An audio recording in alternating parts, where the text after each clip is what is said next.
Is it ever okay to smack your child? Time now for the head-to-head. Leading doctors have called for a total ban on smacking kids amid claims that it puts children at risk of really significant harm. Although it is currently unlawful to hit your child, there is an exception for where it is reasonable punishment, and this is judged on a case-by-case basis. Now, the Royal College of Paediatrics and Child Mental Health is calling on MPs to back an amendment to the Children's Wellbeing Schools Bill, which would remove the reasonable punishment defence from law. But speaking previously, the Health Secretary, Wes Streeting, didn't seem to have a problem with essentially occasionally smacking your child. Well, speaking from experience, and not as a parent smacking their child, but as a child who was smacked by their parents from time to time, I don't think it did me any harm, and I don't think my parents were bad or immoral parents for giving me the odd slap from time to time. I suppose the question of whether or not it did Wes Streeting any harm is very much subjective, isn't it? But tonight I'm asking, is it ever okay to smack your child? Going head-to-head on this now are GBNews superstar Bev Turner and the journalist and author Anna May Mangan. Tremendous to have you both on the show. Thank you very much. Bev, I'll start with you. Is it ever okay to smack your child? Of course it is. Look, we have a problem in this country with disruptive, difficult, violent children, and I can tell you why it's not. It's not because too many parents are smacking their children. That is not the reason. We've never had more confused parents who don't know what they are and are not allowed to do. And part of that is because we have so much gentle parenting advice on the internet. Catherine Birbalsingh, Britain's Strictest Head, was also talking about that this week, that she was saying there is so much disempowering information, a very modern way of parenting, that your child should always be listened to, they always have rights, they always should have their feelings respected and been given choices. What's gone wrong in society, Patrick, I think, I've seen it repeatedly. We're treating adults like children, and we're treating children like adults. Okay, and now can I have to remember? And we have to remember who is the adult in the room. And I think we need to draw a distinction between between smacking and beating. I'm not talking about beating a kid. I think people get that. I think people get that. Anna, you are itching to go, but it looks like you disagree with all of that. I know. It's Anna May, Patrick, just so you know. Okay. So, Bev, have you got a slapometer somewhere under the stairs so that you can judge how hard you're smacking your children? And no, I definitely don't need a smackometer. Well, I'm capable of knowing how hard I'm smacking my own children. So that's the problem, isn't it? It's far too vague that you can smack, thwack, thump, and everyone's got a different definition of what it is. I'm not an idiot. Smacking most parents aren't idiots. They can draw a distinction between those. Lazy, shortcut parenting, and there's no case in which it's justified. Smacking spreads, so you smack one, they're going to smack their siblings. They're going to go into school and disagree with other children and give them a whack. And then what about, do you give proxy rights to teachers, nursery workers? No.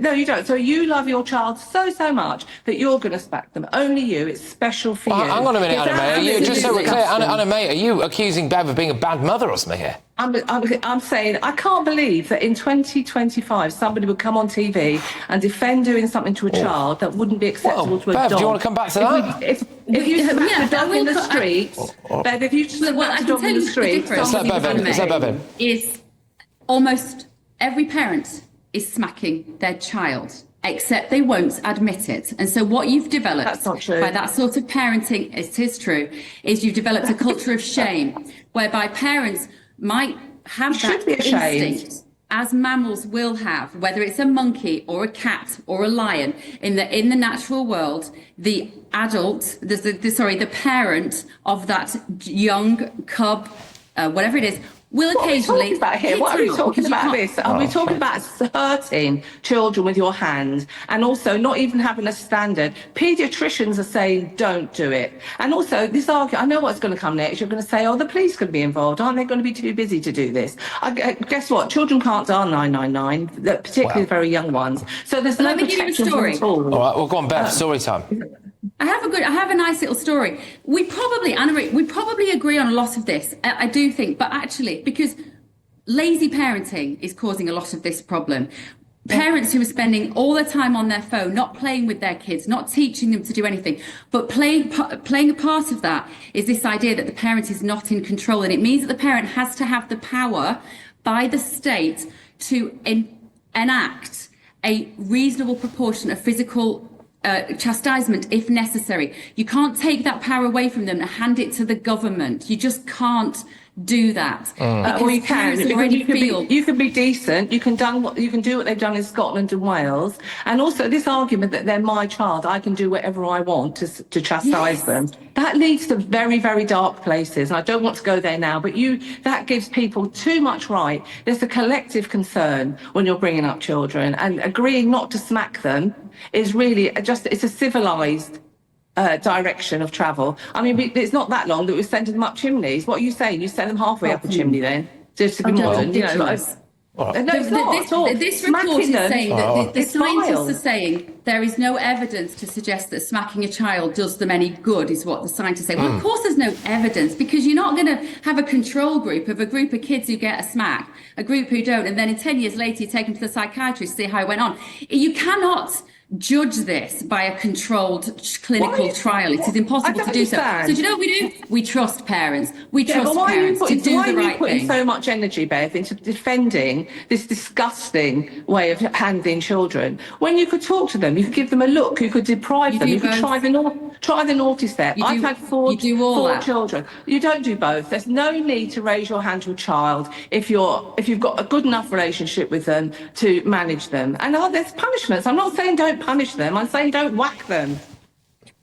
You have to have that as part of your parenting armoury. They're not dogs. You don't have to use it. You don't have to use it. Well, then don't. You have to know the we parent. don't. You have to have the without the police getting involved. Let me give you, I said I was going to give you a story. We're short of time, Patrick, but when my mum was once looking after my three, I think we had a 2, a 4 and a 9-year-old, all the kids. She's getting out of the car one day. My son, who was 9, was being a pain. He had a football in his hand. They're getting out of the road. She's dealing with them. She's worked with children her whole life. She's phenomenal with children. And at that point, my son decides to bounce his ball, and he was going to go in the road, and she slapped his legs. And she said, get back in the car, you're not going out for lunch. Guess what happened? Half an hour later, policeman knocked on a door, because there was a guy there, a father with a pram at the time, a middle-class dad, a posh dad, who came along and said to my mother, who's worked with children her whole life, you can't hit that child. She said, yes, I can. Final point. Anna May, would you have reported Bev's mum to the police for that? No, I probably would have said something myself, actually. And I'm pushing for culture change, where posh parents, not posh parents, don't do it anymore. They see it as what it is, a Victorian method of discipline, and parents who do it are lazy. All right. Okay, right, both of you, thank you very much. I genuinely think that is one of the best head-to-heads we've ever had here, so great stuff. All right, that is GB News superstar Bev Turner and journalist and author Anna May Mangan. Wow, well, I'm intrigued to see what's going off in the Your Says on that.